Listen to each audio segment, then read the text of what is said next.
Yes. Welcome into Action Movie Rewind on Mackey and Judd, where we do deep dives every week into some of the most prominent and popular action movies of all time. And this week, we throw it back to 1990 and a Tom Cruise classic that I had never seen before. Me too. Judd? No. That none of us. All three of us. Ever I remember it. Seen before? I never saw it. Oh, I thought one of you two did. I didn't even. Well, I would have guessed Phil.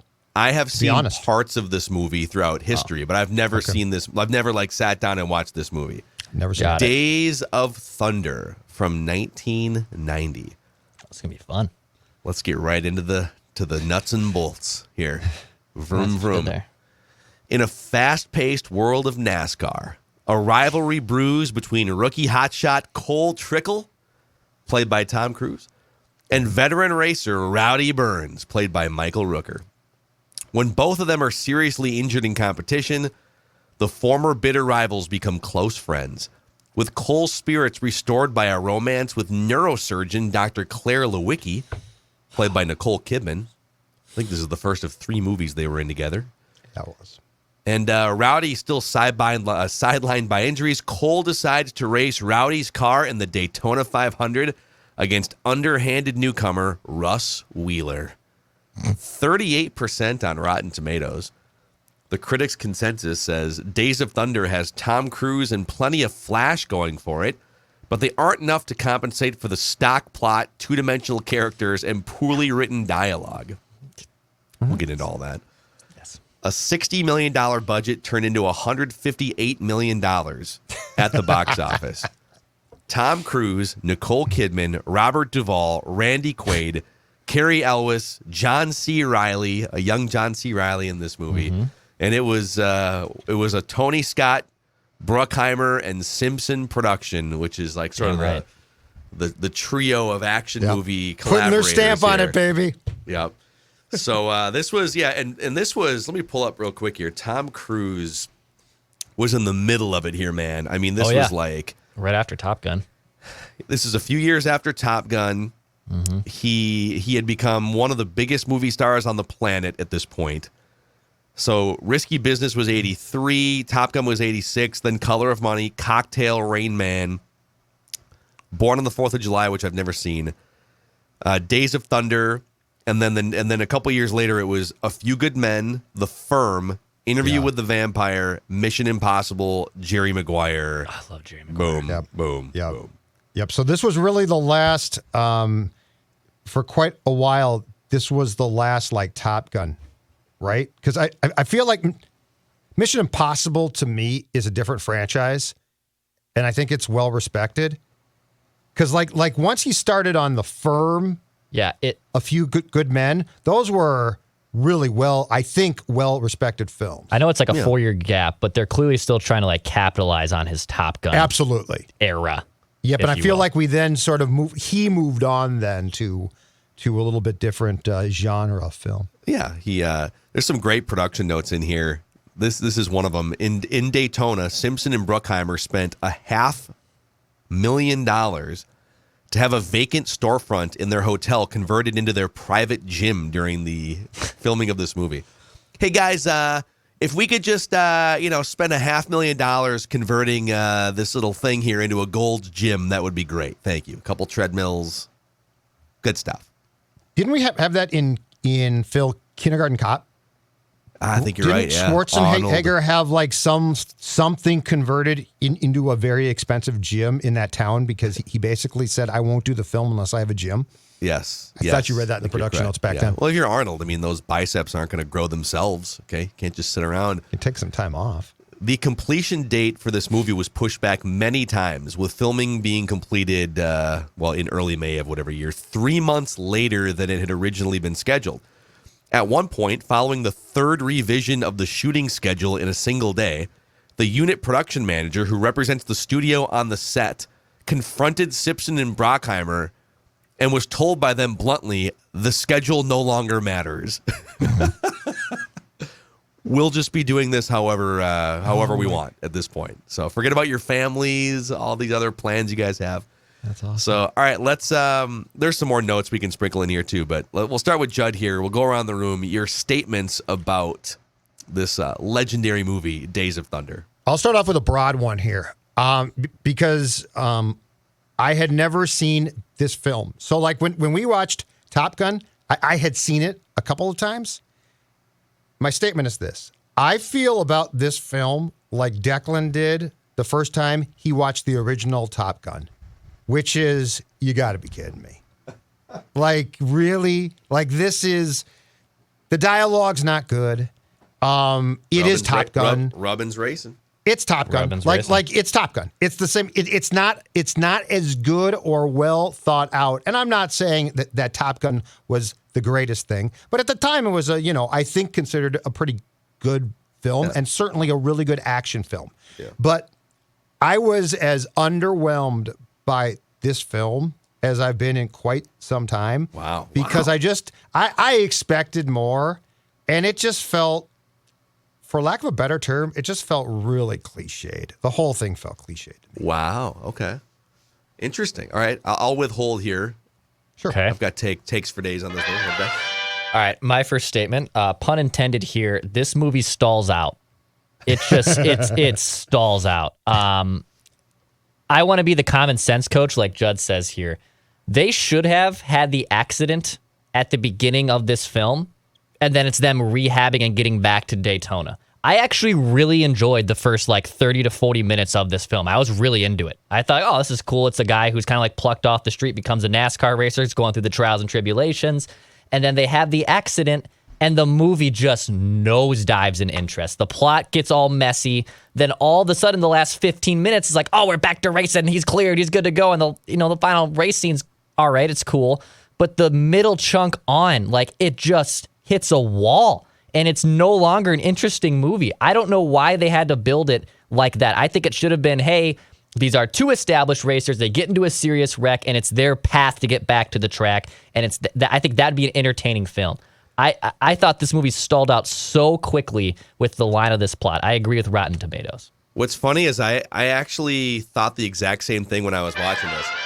So I'm going to kind of take your two takes and blend them together here into my next statement. But Days of Thunder is basically Top Gun in a race car, but they should have put the adversity earlier in the movie. Yes. So I agree with you guys. I thought that's because I read the plot summary, or just the description. I thought it was going to happen that way. Oh, here's Tom Cruise. Oh, he's the cocky, hotshot, open wheel racer going to come in here. He's going to win a race right away. And they gave you the adversity of him learning how to run NASCAR races for the first 35 minutes of the movie. And then he figures it out and starts to have some success. And then boom, the crash happens, right? I thought the crash was going to happen earlier, and then it would be this almost like Rocky Balboa comeback story. Right. Grinding your way back. So this movie either needed to be 30 minutes longer to play out the drama, or it needed to get to the adversity quicker, I think. Mm-hmm. And I thought that the racing scenes were really good. Yeah, I liked those. Those were cool. I liked that. But yeah, the way it was structured and written is what bugged me. Because when there were certain parts that were fun to watch and were really good and well done, but there were also certain parts where it's this dialogue's not good. This is just sort of silly. Maybe you just have a thing against south of Mason-Dixon line dialogue. Well, maybe it's a Judd problem. All right, here's my next thing, and this holds true to several. And I am not a Tom Cruise fan, so I have not seen his entire catalog. I don't celebrate it. I've seen a bunch of his films, though. Here's a statement regarding Tom Cruise films that holds very true to this one. Despite the fact he ended up married to Nicole Kiddman, Tom Cruise's love interest in films ruins them. Yes, dude. Get rid of the girl with Cruise. Seriously. Strong disagree. I think he's awful. I think it's terrible. I think it's uncomfortable. Creep. The sex scenes make me want to run out of the room. I can't take it. Judd's right. The only one I've seen that I would say, you know what, fine, was the last Top Gun. That one was good. That actually worked for me. You know why? Because he's an old man. Yeah, and they didn't have you Like it's all of a sudden she was in bed with him. Like there was no uncomfortableness. And here's the other thing. And she Old left the door people open. sex is sort of gross. Yeah, but we don't need that. but you know what it is? It's sort of but it's sweet. Old people sex, right? Tom Cruise is a Stop young man. saying that. Why have you said that? Because I'm giving twice? you a really good example of one of the things that bugs me. Tom Cruise is a young man. Oh my God! Just eliminate the love interest. You'll do yourself a favor. You'll shorten the film. I strongly disagree. Let me jump in with because I have Go a right statement ahead. on this. That's the whole point. I have a statement on this. Tom Cruise is very persistent in pursuing women he probably shouldn't in his movies. Yes. So this is I like the angle. It adds an extra layer of sort of drama. And no, is he a little? He's kind of a creepy, weird guy. So I agree with just the way that he goes about it as an actor or as a human, but. Like the flight instructor in Top Gun. Yeah, I probably shouldn't. That's probably an inappropriate relationship, right? The neurosurgeon in Days of Thunder. Probably a conflict of interest that you're like sleeping with your neurosurgeon. So that my observation was less about get rid of the relationship angle in the movie. It was more, boy, this guy like can't just meet a gal at a bar and click. It's got to be like his neurosurgeon or his government issued flight instructor. So uncomfortable, though. He remains an all-time creep, and just like he can't take a hint, dude. But I will say, to Phil's point, yeah. Also, like in reality too, there is someone in your friend group who is like this, with like Tom Cruise-esque, that is trying to not just outkick his coverage, but to try to pursue someone that he can't take the hint. Like, hey, buddy, move on. It's not going to work. It's just not going to work. And he doesn't have. He kind of he has that in Goose, pun intended. Wingman, a great wingman there. But, like, he has no one to tell him, like, dude, all right. It ain't going to be it. All this right. is not going to be the one for you. All right, I'm going to break this down as succinctly as possible. Tom Cruise, as a younger actor, Tom Cruise's relationships with his friends were far better storylines than they were with women. I agree. I think that's accurate. Like his adversaries, or to Dex's point, Goose, that stuff was really well done. Mm-hmm.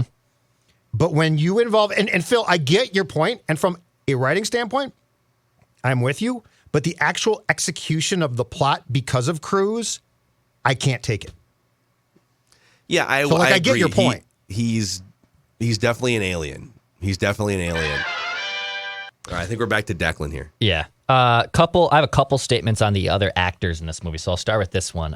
What the hell is Robert Duvall doing in this movie?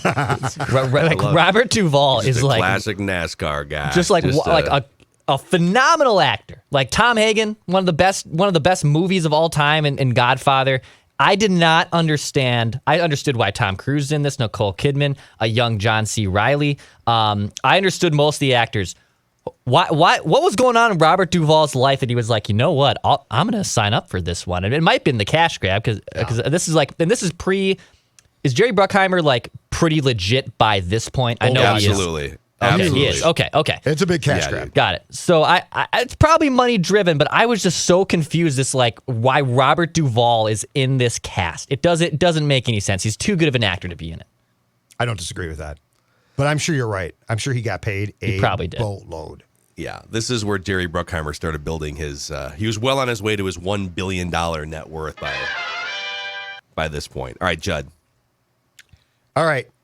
I do not want this to become a political discussion, but I'm going to make a statement about an actor. But I'm going to. But I'm no. I just don't. Randy Quaid was really good before he flipped out. Oh, I have a statement on him too. Randy Quaid in this film, I think is really good. I think he's not just playing a goofball. Like he's no. And I had forgotten though that he could act. And here is a subtle thing I picked up on, and I'm curious if you guys agree or not. But Randy Quaid in this film sounds exactly like John C. Reilly did as Jerry Buss in the Lakers show. Yeah. Winning Time. Yeah. Randy Quaid's cadence, I swear to God, John C. Reilly in 2021 or so, when that was shot, ripped off Quaid's cadence. It's almost identical, but Randy Quaid, about that, but Randy Quaid, before he completely sort of just went off by himself, was a really good character actor. He had a nice run, man. When was Christmas Vacation? What year Like, was that out? 85? 88, Yeah. 89. But he played a goofball in that. Like he's good in this. I'm saying, but he had a nice run Oh, of yeah. like blockbuster movies in this. Yep. In this, The next movie he made was Days of Thunder after Christmas Vacation. wow, Randy that's a Quaid. nice little back to back right there. Yeah. Is that his Oh, God, best yeah. back to back? Do you Yeah. have his filmography Yeah. pulled up there? Yeah, that's a pretty good one. Pretty damn good. Oh, he made some money. Okay, I have a couple more statements here for sure, but I stumbled into some more facts about this movie, which we can sprinkle in here. All right. So Tom Cruise's character Cole Trickle was loosely based and inspired by a real NASCAR driver, but not the one that you would think. It wasn't Dick Trickle, who, by the way, my grandpa used to like know him because I've got family. My uncle Todd Oliver raced for a long time at La Crosse Motor Speedway, and so I've got some racing roots and a lot of racing fans in my family in Western Wisconsin. And I remember meeting Dick Trickle as a kid at like a state Really? fair or something. Yeah, just to like he would smoke cigarettes in his NASCAR while he was driving around and stuff. But Tim Richmond is the fiery, hard partying ladies man NASCAR driver who died of AIDS in 1989. And apparently the movie is loosely based off of him. This is the movie and the set where Tom Cruise and Nicole Kidman met and then eventually were married on Christmas Eve of 1990. It's also, let's see here, where director Tony Scott met his wife, a pit girl, quote unquote, originally picked up by producer Don Simpson. So a lot of relationships were molded on the set of this movie. The mellow yellow product placement was for real in this movie. The studio jumped at a chance to make a movie full of product placements that could be justified by the story. I mean, my God, NASCAR, you're not going to find a better avenue for that, for sure. And there's a few other things in here that are interesting. But let me give you my next statement here, which is young Phil Mackey used to love NASCAR. Dale Earnhardt used to be straight up one of my 2 or 3 favorite athletes of all time. Like when I was a kid, it was Kirby Puckett, it was Randy Moss, it was Kevin Garnett, and it was Dale Earnhardt. And I have all this sports memorabilia some of it's in my office here and some of it is just stored away. And I have boxes of Dale Earnhardt stuff. I remember going to, I think it was like Virginia Richmond Motor Speedway or something as a kid, and they had like a Dale Earnhardt helmet that I got to put on. When he died at the Daytona 500 about 20 years ago, I legitimately like stayed home from school the next day. I was so distraught and sad. I could not get out of bed because one of my heroes had died. Wow. I have not watched a NASCAR race in probably 15 years.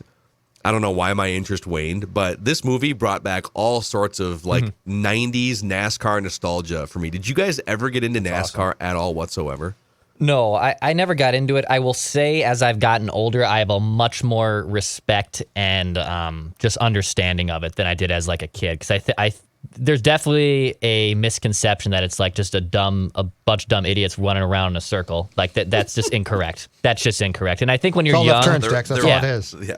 and it's incredibly hard to do. So I think as a young, like a 10, 11-year-old Declan, he probably mocked it. But as I got older, and also my brother-in-law too, is a humongous racer too, and like just a car engine head in general. And I have a lot more of a appreciation for it. It's not something I'm going to go out and watch and sit down ever. Right. But I definitely have a humongous amount of respect for it as I've gotten older. I want to say that this was a time where NASCAR was popping up big time because in the 90s, it became huge.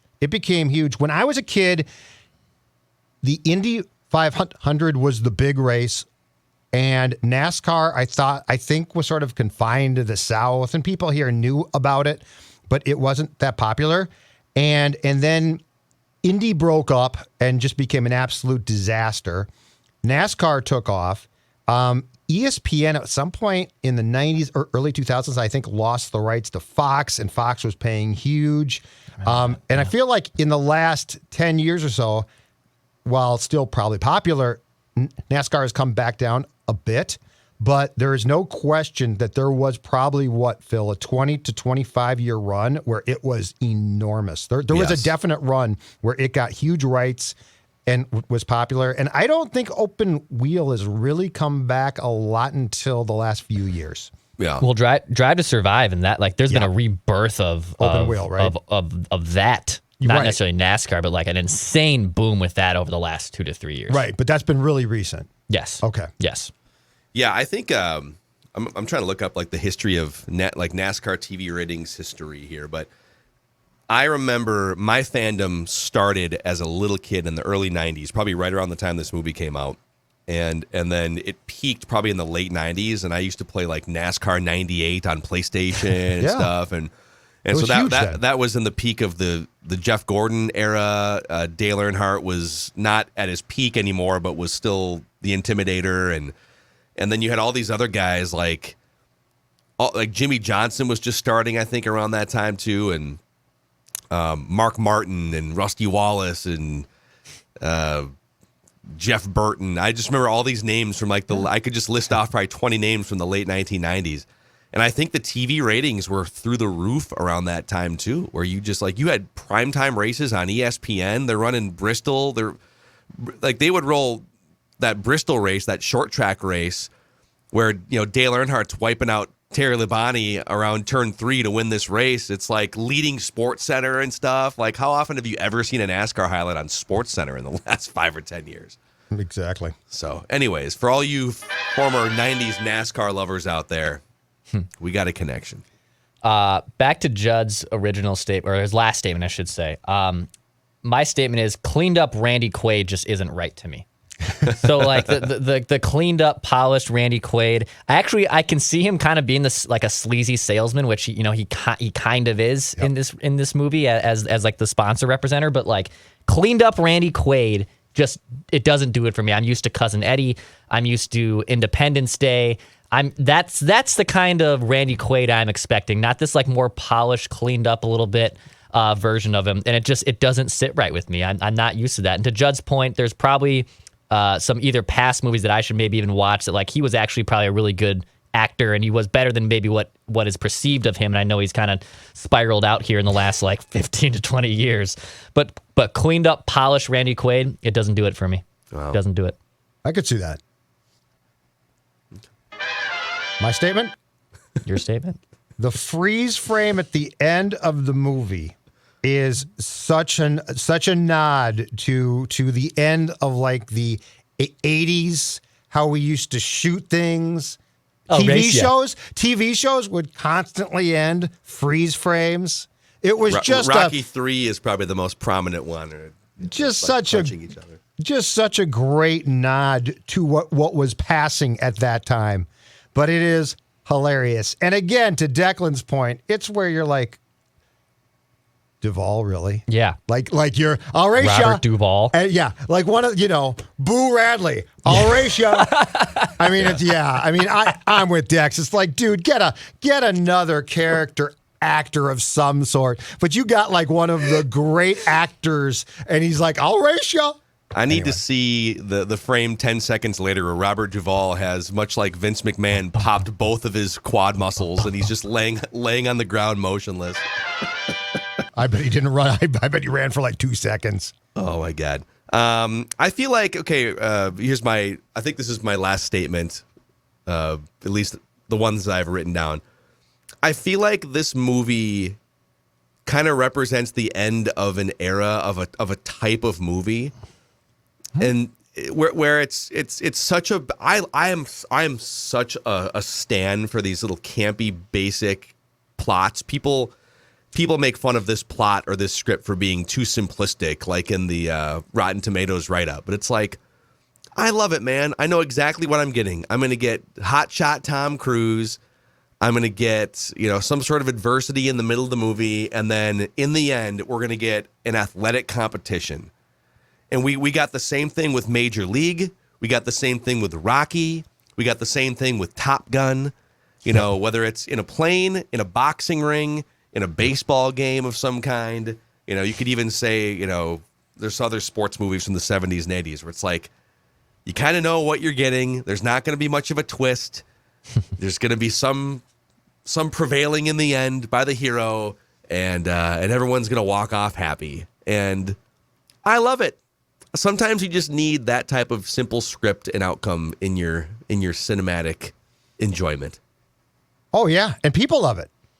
Box office, right? Like that's what. At least then, people went to see exactly that. You don't have to think much.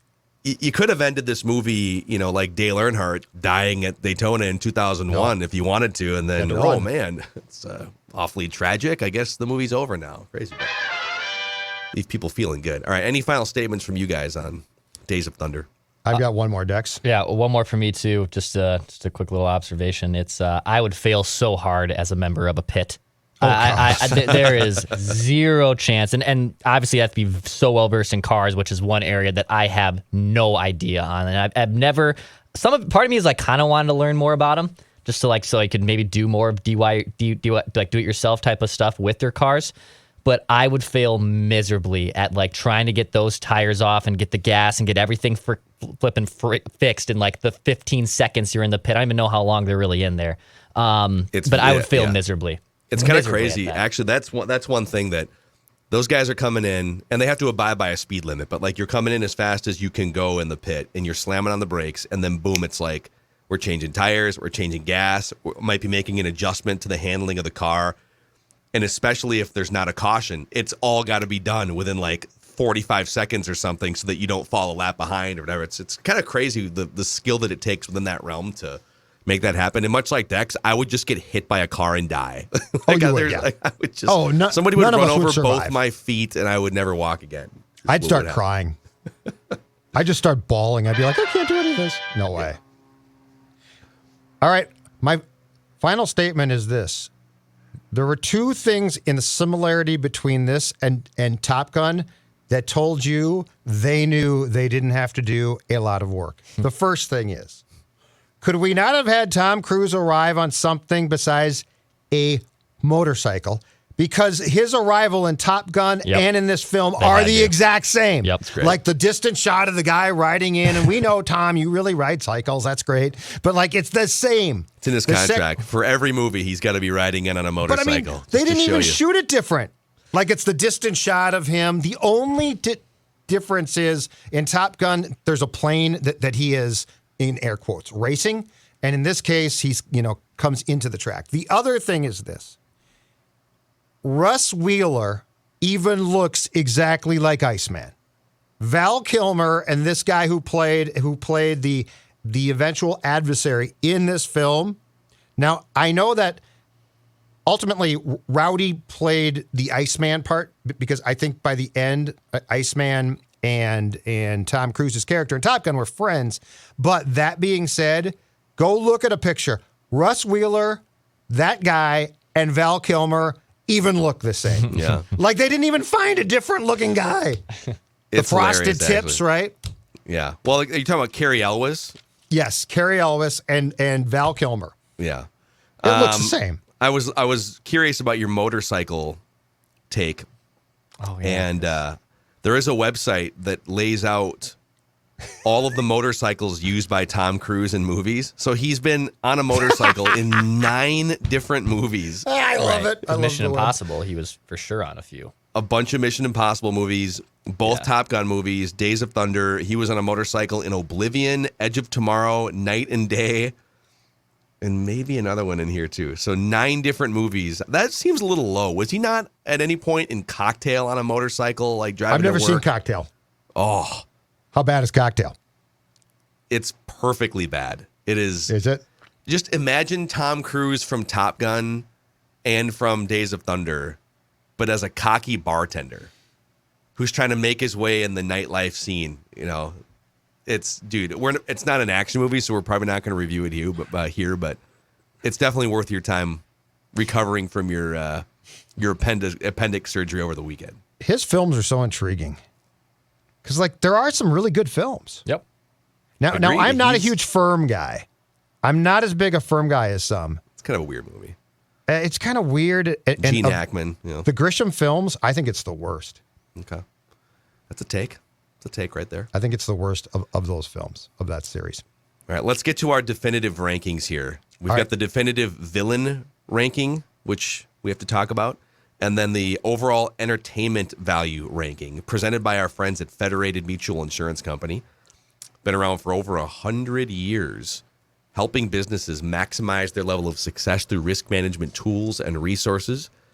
When you partner with Federated, you partner with 100+ years of great people, knowledge, expertise, tools, you name it. Go to federatedinsurance.com, where it's our business to protect yours. Find out more. So for Top Gun, we determined there really wasn't an actual villain in either of those movies. The villain was really personal demons. So we just kind of put it off to the side. We didn't even really... We gave it a 1, but I think it's just kind of off to the side.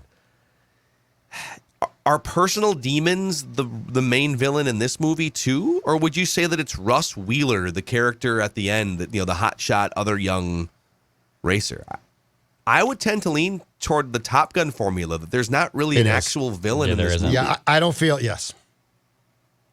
So I we'll would just say kind of take it off the board. That it's the exact same. Yes. Yeah.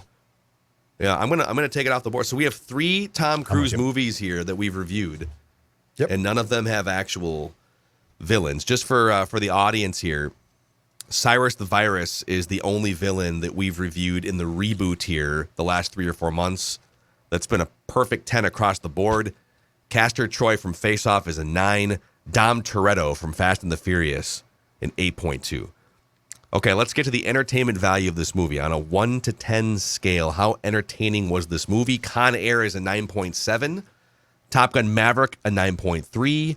Independence Day, an 8.7. Fast and the Furious, an 8.5. Top Gun, the original, 8.3. Ahead of Air Force One and Face Off, both above an 8. Point Break, a 7.8. Twister, a 6.7. Bloodsport, a 6. Tied with Too Fast, Too Furious. Hard to Kill, a 5, and Gone in 60 Seconds, a 4.7. I have this as a 3. Ooh. It's a 3 out of 10. I do not want to watch this movie again. It was not enjoyable. It's a messy plot. I love, the funny part is, like, I really do enjoy the first 30 to 40 minutes of the film, but it just, from my original point, it just hits such a wall afterwards and stalls out that it kind of just messes with my mind the rest of the film, and Tom Cruise is a creep. We really didn't talk about Nicole Kidman that much. Like, she's just thrust in this role like 45 minutes in, and like 8 minutes later is making out with him. It's weird. So it's a 3 out of 10. I am not a fan. The chemistry between Swayze and the Doc in Roadhouse is better than this. And the chemistry between these two was marriage chemistry. I know, which I wish they had called me and said, "Hey, what?" I said, "No, don't get married." I'm going to give it a 4. This is the first time since we brought this back where I actually started to look at the clock. Oh, I paused a few times to see how much is left. Because I saw the runtime, and I'm like, oh, that's really good. That's great. And I started to look at the clock. It's sort of, I don't know. I just don't, I feel like it was in some ways a cash grab. And to be very clear, again, I think the racing scenes were good. Like the racetrack stuff, I actually liked. And I'm not, certainly like you, Phil, a diehard 1990s NASCAR fan, but I liked those scenes, but I felt the way that it sort of hemmed and hawed around in the storyline, and there were some uncomfortable parts. First time that I actually started to glance at the clock, I didn't hate it, but I'm going to give it a 4. Yeah, I had higher hopes. I really did. I've heard so much about this movie, so it's just a 5 for me. So I'm the most optimistic of the 3 of us, but that makes it a 4 average score and the worst movie that we have reviewed in the reboot of Action Movie Rewind here. So it's fine. I'd probably, just because I love NASCAR back in the day, it's nostalgically, I would probably, and I love Tom Cruise movies, so I would stop and watch this again. But it's definitely not on the same planet as either of the Top Gun movies. Certainly Top Gun Maverick, which is one of the great sequels in the history of cinema. So there you have it, Days of Thunder. It's a 4 out of 10.